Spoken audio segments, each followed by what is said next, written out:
Hai Sobat Tecu. Balik lagi di podcast Tecu, setelan curhat baru. Oke, di segmen kedua podcast hari ini kita kedatangan dua narasumber dari Bapak Ibu Guru. Sebelum kita bertanya-tanya tentang narasumber kita, izinkan kami memperkenalkan diri terlebih dahulu. Nama saya Raka. Nama saya Noya. Oh ya, jangan lupa kita juga udah ngebawain dua narasumber kita pada pagi hari ini nih. Oke, jadi kita sudah mengundang Bapak Ibu Guru dari SMA 23 Jakarta. Bisa diperkenalkan dulu namanya siapa? Oke, Assalamualaikum warahmatullahi wabarakatuh. Selamat pagi semuanya. Saya Ibu Yani, guru BK di SMA 23. Oke, hai Bu Yani dan satu lagi. Halo, saya Pak Klik, guru PJOK. Oke, halo Pak Klik. Jadi kita kali ini akan membahas suatu tema yaitu brain rot. Tapi ini baru banget gak sih Noya kalau didengar-dengar brain rot itu? Bener banget sih. Setahu aku ya, dan aku denger-dengar brain rot itu kayak meme tung-tung sahur ataupun perempat tapin dan iya bener ya. banget itu. Kayak yang biasa ada di YouTube, Instagram kayak gitu ya. Iya, bener banget. Oke, jadi biar kita tahu apa sih istilah brain rot itu, jadi kita akan tanyakan langsung kepada narasumber kita. Menurut Bapak dan Ibu, kira-kira brain rot itu apa sih? Oke, brain rot itu sebenarnya kalau dari katanya itu sendiri artinya kebusukan otak. Tapi bukan otak yang busuk gitu ya. Tapi itu adalah fenomena. Sebenarnya brain rot ini sendiri sudah ada dari kata-kata ini sendiri, istilah ini sendiri udah ada dari tahun 1800 itu sudah ada. Tapi dipopulerkan terpopulerkan kembali di Gen Z dan Alpha ini. Jadi sebenarnya itu fenomena dari pengkerdilan di apa ya, kesehatan mental itu terganggu, ada lagi kognitifnya juga terganggu dari brain rot ini sendiri. Oke, terima kasih atas penjelasan dari brain rot itu sendiri Bu Yani. Lalu Pak Klik, kira-kira menurut Bapak apa saja sih gejala-gejala atau masalah yang timbul dari brain rot tersebut? Oke, kalau gejala ini yang paling umum sih kayak bosenan gitu loh. Jadi gampang bosen, terus emosinya nggak stabil. Ya pernah contoh kasus nih. Sebenarnya brain rot ini tidak hanya sekedar dari media sosial yang scroll nggak penting gitu ya. Tidak hanya sekedar itu, tapi ternyata pembusukan otak ini atau kerusakan otak ini kayak game ternyata bisa menyebabkan itu. Contohnya di berita itu saya pernah baca di Bogor kalau nggak salah. Nanti bisa di search ya. Di Bogor tuh ada anak kecil dia membakar rumah tetangganya tuh. Dia bakar ada sekitar 17 rumah kebakaran gitu. Ya namanya anak kecil, dia nggak mau ditindak hukum kan juga nggak bisa. Tapi ketika ditanya kenapa kamu melakukan itu, motifnya adalah karena dari game yang dia mainkan, dia gamenya bakar-bakar rumah kelihatannya seru gitu. Nah itu kan berarti ketidakmampuan dia untuk mencerna mana yang ya bisa dikatakan baik dan buruk, tapi lebih ke logis enggak. Ya memang tadi seperti dikatakan Bu Yani tadi, brain rot ini memang udah dari lama, tapi ini sebenarnya fenomena yang diangkat dengan kata yang lama gitu ya. Sebenarnya mirip kayak kalau kita waktu COVID kan ada istilah lost learning ya. Iya. Pernah ingat ya? Nah itu fenomena juga. Nah si brain rot ini, kata ini dijadikan satu, masuk ke dalam kamus istilahnya di Oxford gitu. Iya, penjelasannya tentang hilangnya kemampuan berpikir kritis. Simpel deh. Kalau ini pengalaman pribadi ya, pengalaman pribadi kalau misalnya nih saya di kelas atau misalnya nggak usah di kelas, di percakapan biasa gini, saya tanya sesuatu gitu, menurut kamu yang dinamakan karbohidrat kompleks itu apa sih misalnya ya, rata-rata mereka langsung buka HP ya, langsung buka HP, langsung search, oh apa sih gitu. Di sisi lain ya itu mencari informasi, tapi di sisi lain dari kasusnya brain rot ini tidak mencoba untuk berpikir dulu gitu loh. Jadi menalar, melogika, berpikir kritis tentang fenomena yang dialami.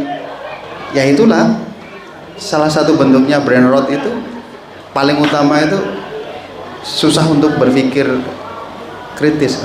Padahal sebenarnya kalau secara kinerja otak ya, otak kita itu sangat rumit, sangat rumit. Jadi sebenarnya sangat beruntung kita itu punya otak yang rumit, sehingga kita bisa memikirkan sesuatu yang rumit. Ngerti nggak? Tapi faktanya segala sesuatu yang logis ini seolah-olah disederhanakan, dan sederhana itu menghilangkan kemampuan berpikir kritis. Nah intinya kayak gitulah. Oke, dari penjelasan Pak Klik tadi ini kayaknya kebanyakan dari penggunaan gadget ya. Yes. Menurut Ibu ini, mengapa penggunaan gadget yang berlebihan ini dapat memicu dampak negatif dari brain rot ini? Tadi itu kemampuan berpikirnya dia jadi kurang gitu ya. Lalu untuk dampak sosialnya itu mereka jadi lebih apa ya? Ya udah, mendingan kayaknya enakan scroll TikTok aja gitu ya, nonton YouTube aja daripada bersosialisasi dengan teman-teman sebaya gitu.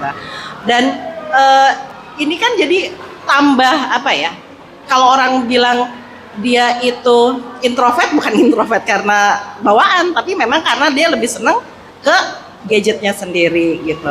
Kemudian saya mau nambahkan sedikit tadi dari Pak Klik itu, kalau dari dampak psikologisnya itu sendiri, mereka akan lebih egois, lalu mereka akan tambah mentalnya itu jadi dikit-dikit kayaknya nggak bisa kuat menahan dirinya, egois bentar-bentar. Kayaknya nggak sanggup, padahal sebenarnya mereka harusnya sanggup, tapi karena mereka ngerasa mudah menyerah, apapun yang dia lakukan kayaknya nggak bisa deh, kayaknya nggak ngerti deh gitu. FOMO itu salah satunya. Mereka lihat kok kayaknya kalau gua nggak ikutan kayaknya nggak keren ya. Ya akhirnya mereka ikutan dengan hal yang belum tentu cocok dengan dirinya, belum tentu mereka sanggup atau bisa mengadakan seperti orang lain gitu. Oke, saya ingin bertanya lagi, menurut Bapak dan Ibu ini, kenapa generasi muda ini lebih mudah untuk terkena brain rot daripada generasi-generasi seperti milenial, generasi Y? Kan lebih banyak itu yang terkena brain rot itu seperti Gen Z atau Gen Alpha atau Gen Beta yang akan sebentar lagi muncul. Kira-kira kenapa bisa lebih banyak di Gen Z atau Gen Alpha tersebut?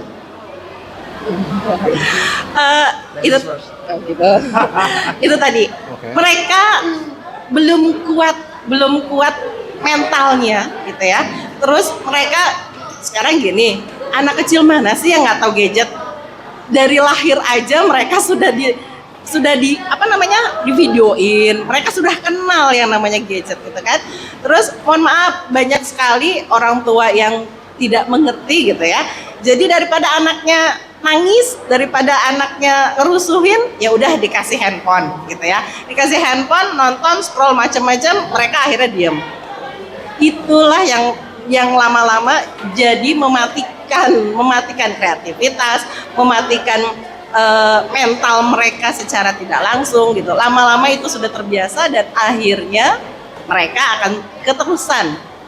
Kalau orang-orang zaman dulu baru kapan sih mereka kenal sama gadget gitu kan. Tapi kalau anak-anak Gen Z, apalagi Gen Alpha, itu dari kecil pasti sudah dikenalkan yang namanya gadget, ya nggak? Iya. Oke, ya menambahkan aja.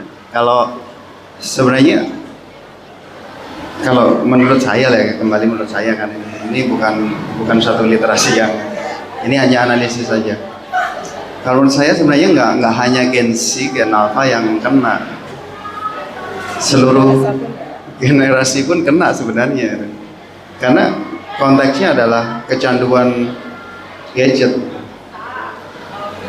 Kalau penyebabnya ya nomor satu tadi Ibu jelaskan tentang pola didik sebenarnya, pola didik di rumah. Kayak ya ini saya mau pamer nih. Kalau saya di rumah punya aturan anak-anak itu dari Senin atau hari sekolah, setiap hari jamnya sekolah hari Senin sampai Jumat itu nggak ada HP, hanya boleh main sepak bola, berantem-beranteman, main air, kejar-kejaran, perang-perangan, terserah. Intinya adalah aktivitas fisik, bermain di luar, bersosial, mengenal tetangganya.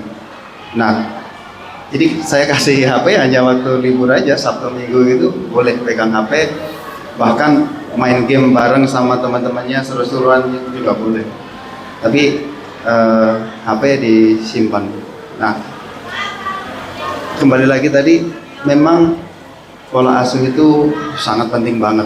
Nah, kalau teman-teman kan sekarang udah dewasa nih, udah SMA ya, sudah banyak menggali informasi tentang ya brain rot, kemudian mental health gitu ya. Nah, disitulah teman-teman harusnya sudah bisa menciptakan mekanisme sendiri dalam otak untuk, oh aku udah tahu nih, ini bisa menyebabkan mental aku nggak sehat nih. Ya silahkan bertindak. Gimana caranya itu bisa ditanggulangi sebelum kita mengalami satu penurunan kemampuan berpikir kritis itu tadi.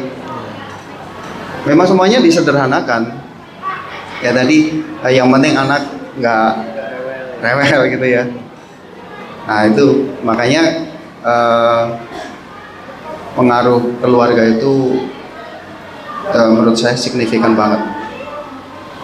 Karena keluarga kan sebenarnya termasuk dalam kategori lingkungan ya Bu ya. Di luar lingkungan tempat tinggal sekitarnya, kayak di sini misalnya kayak lingkungan padat gitu, tantangannya lebih besar lagi tuh. Tempat main futsalnya kan susah. Tempat main badmintonnya susah.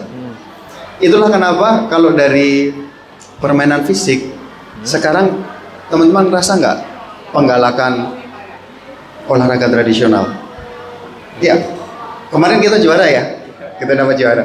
Nah, coba deh analisa, permainan tradisional itu butuh lapangan yang standar, peralatan yang macam-macam nggak? Nggak perlu kan? Nggak perlu. Karena sebenarnya petak umpet itu cuma butuh tempat untuk ngumpet.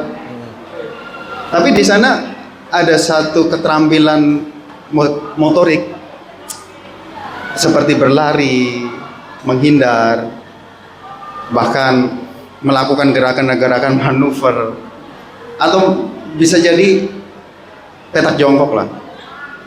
Oh itu banyak sekali aktivitas fisik yang dia merespon otak ini untuk saling terhubung lagi.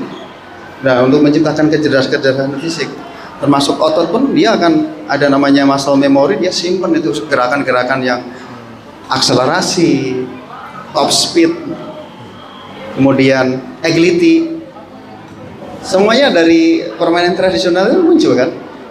Iya. Ya. Nah, jadi kalau kita melihat lagi ke beberapa hal yang bisa kita amati, seharusnya kita bisa menanggulangi minimal untuk diri kita sendiri, baru nanti ke orang lain. Ya. Oke, terima kasih Pak Klik atas jawabannya. Mungkin satu pertanyaan lagi bisa dari Noya. Oke. Pada narasumber. Menurut Bapak nih, Pak Klik sama Bu Yani, siapa sih orang yang berperan penting banget buat bisa memberikan edukasi terhadap kita nih, Gen Z atau remaja, supaya bisa terhindar dari gejala brain rot ini, Pak, Bu? Berat banget ini. Siapa yang bisa memberikan edukasi gitu ya? Semua pihak. termasuk diri kita sendiri pun harus mengedukasi diri kita. Kita nggak bisa memaksa pemerintah harusnya begini lah. Itu semua sekarang HP itu loh, m-banking semuanya di situ. Memudahkan nggak? Iya. Tapi kita terjebak di situ. Makanya butuh kesadaran. Kamu harus punya kesadaran terhadap diri kamu sendiri. Jadi nggak usah menyalahkan orang lain kan. Jadi siapapun pihak itu punya kewajiban untuk saling mengingatkan, untuk saling membangun, untuk saling menguatkan. Itu sih kalau menurut saya. Tambahan dari Bu Yani mungkin. Mungkin dari Bu Yani tambahan? Iya, benar. Kalau untuk mengedukasi dari siapapun itu wajib untuk mengedukasi. Tapi kembali lagi kepada dirinya masing-masing.